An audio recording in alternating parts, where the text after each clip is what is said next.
ফালৰ পৰা আপোনালোক সকলোকে হেপী দেৱালী। মই কেনেদৰে আজি দিনটো দেৱালী পালন কৰিলোঁ আপোনালোকে এতিয়া চাওক। দেৱালীক দীপান্বিতা, দীপাৱলী আদি বুলিও জনা যায়। প্ৰতি বছৰে শৰৎকালৰ কাতি মাহৰ অমাৱস্যা তিথিত এই উৎসৱ পালন কৰা হয়। দুপৰীয়াৰ ভাগত খেন্তদাই কলগছ দুডাল পুতি চাকি জ্বলাব পৰাকৈ ধুনীয়াকৈ সজাই দিলে আৰু ইফালে গিয়াদাই গেটত টুনি বাল্ববোৰ লগাই দিলে যাতে আমি সুন্দৰকৈ দেৱালী পালন কৰিব পাৰোঁ। দুপৰীয়াৰ ভাগত খোৱা লোৱা শেষ কৰি আজৰি হৈ চাকি বন্তিখিনি ৰেডি কৰিবলৈ লওঁতে এয়া পিকিলু আহি মোৰ ওচৰত শুলে। নামটোহে তাইৰ পিকিলু, কিন্তু কামত তাই বৰ দুষ্ট।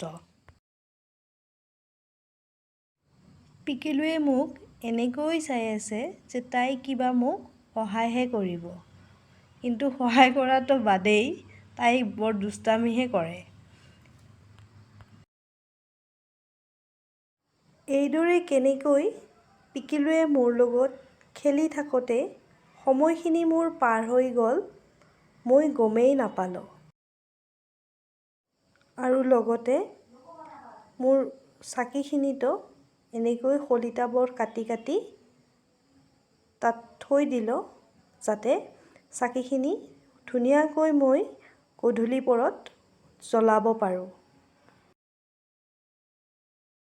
মই চাকিখিনি এনেদৰে ৰেডি কৰি থাকোঁতেই পাপাই বজাৰলৈ গৈ বম, কলগছ, চেৰেকী এইবোৰ ঘৰলৈ লৈ আহিলে। যিহেতু মোৰ বমলৈ বৰ ভয়, সেইবাবে পাপাই সন্ধিয়াৰ পৰত বমবোৰ ফুটালে আৰু মই মাৰ লগত মিলি কলগছ আৰু চেৰেকীবোৰ জ্বলালোঁ। সন্ধিয়া নামি অহাৰ লগে লগে আমি সকলোৱে মিলি চাকি জ্বলাবলৈ ওলাইছোঁ। লোকবিশ্বাস অনুসৰি দীপান্বিতা হ'ল ভগৱান ৰামচন্দ্ৰই 14 বছৰ বনবাসৰ অন্তত ৰাৱণক বধ কৰি সীতাক উদ্ধাৰ কৰি যেতিয়া অযোধ্যাত প্ৰৱেশ কৰিছিল, তেতিয়া ৰামচন্দ্ৰৰ আগমনৰ আনন্দত সমগ্ৰ অযোধ্যাবাসীয়ে ঘৰে ঘৰে বন্তি জ্বলাই চৌদিশ আলোকময় কৰি তুলিছিল আৰু ৰামচন্দ্ৰক আদৰণি জনাইছিল। তেতিয়াৰ পৰাই এই পোহৰৰ উৎসৱ দীপান্বিতা সকলোৱে উদযাপন কৰি আহিছে বুলি বিশ্বাস কৰা হয়। দিৱালী উৎসৱ পালন কৰাৰ উদ্দেশ্য হ'ল পোহৰৰ জৰিয়তে মানুহে জীয়াই থকাৰ প্ৰেৰণা বিচাৰে আৰু যি পোহৰৰ দ্বাৰা মানুহৰ হৃদয়ৰ কালিমা নাশ হয়। এই উৎসৱত সকলোৱে ঘৰে ঘৰে বন্তি জ্বলাই চৌদিশ পোহৰাই তোলে যাতে ঘৰৰ বেয়া দিশবোৰ আঁতৰি ভাল দিশৰ আগমন ঘটে।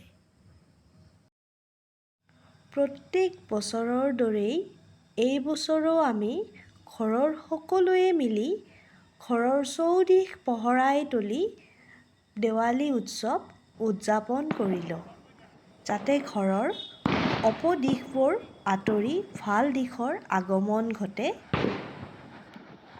গাইজ, আপোনালোকে বেয়া নাপাব, যিহেতু মোৰ কাহ-জ্বৰত ভুগি আছিলোঁ, সেইবাবে মোৰ ব্লগটো দিওঁতে অলপ পলম হ'ল। আপোনালোকে মোৰ ভিডিঅ'টো চাই কেনে পালে কমেণ্টত জনাব আৰু মোৰ চেনেলটো লাইক, ছাবস্ক্ৰাইব আৰু শ্বেয়াৰ কৰিবলৈ নাপাহৰিব। ধন্যবাদ।